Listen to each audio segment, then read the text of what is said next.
Hello, जय हिंद। मैं SK Chaudhary.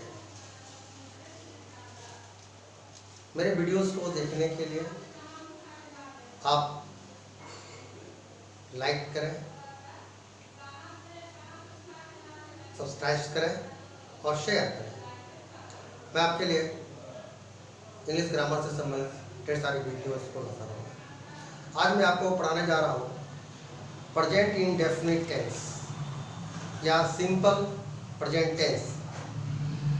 मैं सारे स्ट्रक्चर्स को, टेंस के जितने भी प्रकार होते हैं, present indefinite, imperfect, perfect, perfect continuous, इस प्रकार से पास्ट का भी होता है, पास्ट का भी होता है और फ्यूचर का भी होता है। लेकिन मैं इसको दो तरीके से पढ़ाऊंगा। एक विद सब्जेक्ट, जिसमें सब्जेक्ट का प्रयोग होगा, दूसरा विथ नो सब्जेक्ट। अब आपके मन में एक प्रश्न उठ रहा होगा कि विथ नो सब्जेक्ट होता क्या है, तो मैं आपको बताता हूँ। अक्सर हम पूरे ग्रामर में विथ सब्जेक्ट वाले स्ट्रक्चर्स को पढ़ते हैं, जिससे हम कॉपी पर सेंटेंस बना लेते हैं, लेकिन उसका प्रयोग हम स्पोकन के लिए या राइटिंग सेक्शंस के लिए नहीं कर पाते हैं। इसका वजह क्या है? वजह यह है कि अक्सर हम बोलने में लगभग 60% सेंटेंस का प्रयोग इंग्लिश में विथ नो सब्जेक्ट का करते हैं, 20% विथ सब्जेक्ट करते हैं और 20% एक्सेट्रा और भी सारे स्ट्रक्चर्स से करते हैं। तो फिर नो सब्जेक्ट होता क्या है? नो सब्जेक्ट मीन्स जिसमें सब्जेक्ट का प्रयोग ना हो। एक एग्जांपल, मैं स्कूल जाता हूँ, वह क्रिकेट खेलता है, तुम लोग गाना गाते हो। इस वाक्य में मैं, तुम, वह सब्जेक्ट है। यह विथ सब्जेक्ट वाला सेंटेंस हुआ। दूसरे सेंटेंस को देखते हैं। हम लोगों को कंप्यूटर सिखाया जाता है, बच्चों को स्कूल में पढ़ाया जाता है,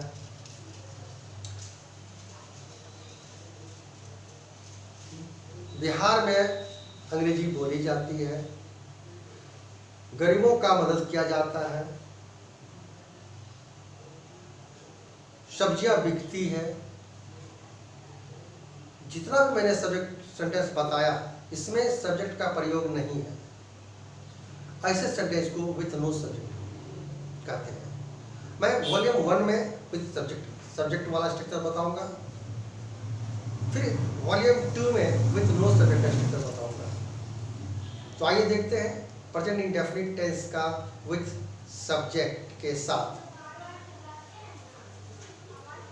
स्ट्रक्चर ऑफ प्रेजेंट इंडेफिनिट और simple present tense with infinitive. Infinitive main sentence के अतिरिक्त जब कोई अन्य वर्ब हो, अन्य क्रिया हो, उसे इन्फिनेटिव कहते हैं। और वैसे वर्ब्स को अंत में 2+V1 के द्वारा बनाते हैं। तो हम पहचान देखते हैं। पहचान, जिस हिंदी वाक्य के मूल क्रिया के अंत में ता है, ती है, ते हो, ते हैं लगा रहे, तो वह प्रेजेंट इंडेफिनिट टेंस समझा जाता है। तथा affirmative structure, subject plus verb 1 oblique verb 5 plus object plus infinitive. यदि आपके वाक्य में एक्स्ट्रा वर्ब है तो इन्फिनेटिव का प्रयोग कर सकते हैं, अगर नहीं है तो नहीं भी कर सकते हैं।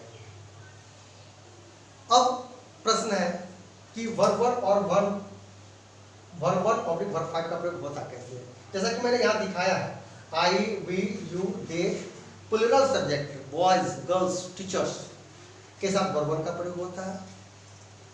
ठीक, इसके नीचे मैं दिखा रहा हूँ, he, she, it, name, singular noun boy, girl, teacher के साथ वर्ब 1 में एस या ईएस जोड़ने से वह वर्ब 5 बन जाता है, तो वर्ब 5 का प्रयोग होता है। तो अर्थात थर्ड पर्सन सिंगुलर नंबर के साथ में वर्ब 5 का प्रयोग होता है। हम कुछ एग्जांपल्स को देखते हैं। आइए देखते हैं। वह हमेशा हम लोगों की मदद करता है। इस वाक्य में सब्जेक्ट वह, ही, थर्ड पर्सन सिंगुलर नंबर, निश्चित रूप से वर्ब 5 का प्रयोग होगा। वर्ब 5 मीन्स अगर गो है तो गोज का प्रयोग हो जाएगा, यानी वर्ब में एस या एस को जोड़ने से वो वर्ब 5 बनता है।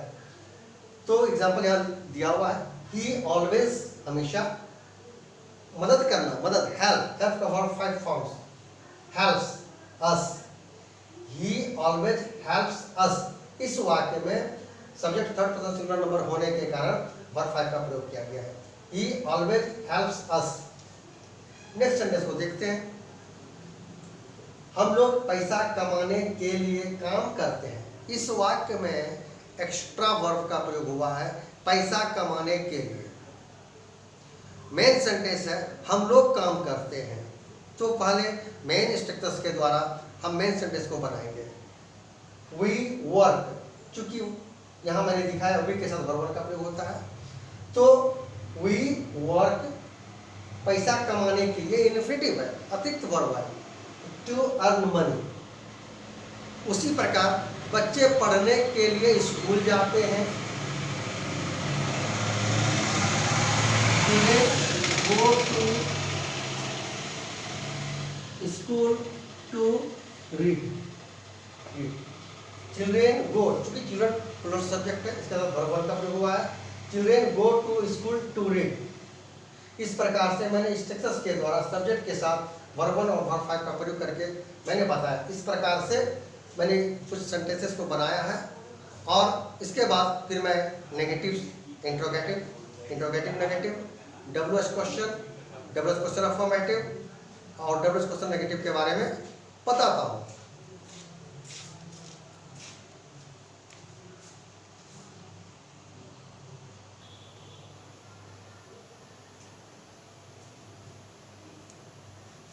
आइए फिर देखते हैं negative sentence, interrogative sentence, interrogative negative sentence, WH question जिसे टर्म भी कहते हैं, कब, क्यों, कैसे, व्हाई, व्हाट, व्हेन, हाउ, और डब्ल्यूएच क्वेश्चन नेगेटिव को प्रेजेंट इंडेफिनिट टेंस में किस प्रकार से बनाते हैं। आइए देखते हैं। नेगेटिव सेंटेंस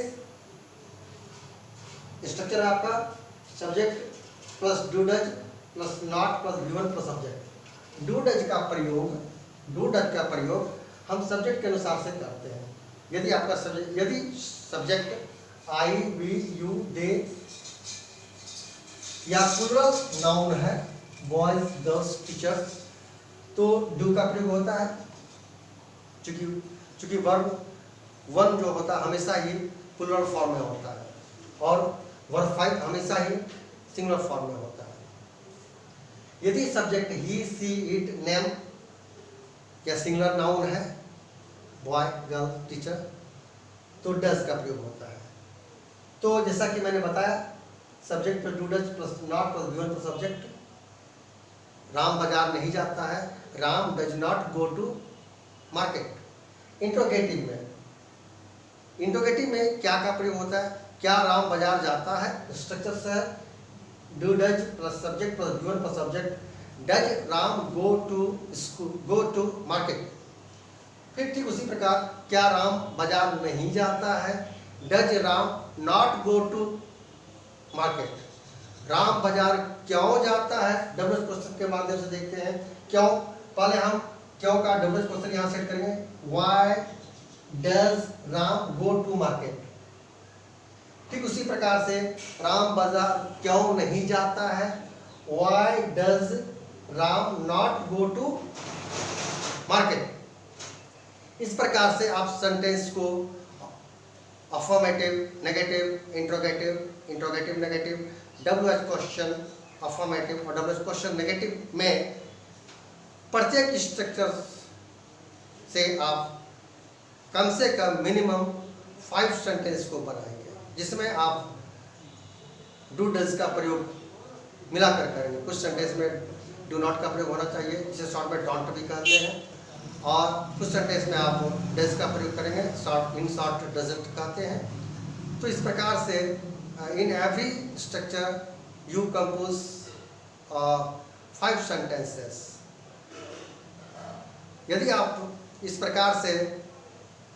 सेंटेंस बनाएंगे तो निश्चित रूप से आपके प्रेजेंट इंडेफिनिट टेंस के बारे में एक परफेक्ट नॉलेज आपके पास होगा। क्योंकि ठीक पहले मैंने बताया था कि मैं आपको टेंस दो तरीके से पढ़ाऊंगा। वॉल्यूम 1 में विद सब्जेक्ट, जो मैंने बताया अभी आपको, सारा स्ट्रक्चर आपके सामने है, आप देख सकते हैं सारा स्ट्रक्चर। और मैं कुछ देर के लिए स्ट्रक्चर छोड़कर भी जाऊंगा। और प्रेजेंट इंडेफिनिट टेंस के वॉल्यूम 2 में, प्रेजेंट इंडेफिनिट टेंस के वॉल्यूम 2 में बताऊंगा no subject of present indefinite tense. ये बिल्कुल आपके लिए नया होगा और चूंकि आप बुक्स में नहीं देखे होंगे, नहीं पढ़े होंगे, और मैं इस बात से बिल्कुल सहमत हूँ। I am very assured that not having knowledge of no subject of sentences you can not speak a single line, because just I told you that in every sentence maximum sentences are using of no subject. That's why I would like to teach you no subject function. In every structures, no subjects are, which are more beneficial for you for developing of your language and literature and also composition. तो ठीक है, मिलते हैं next segment में no subject of present indefinite tense. मैं आपको याद दिला दूँ, मेरे वीडियोस को देखने के लिए लाइक करें, शेयर करें, सब्सक्राइब करें। Thank you very much.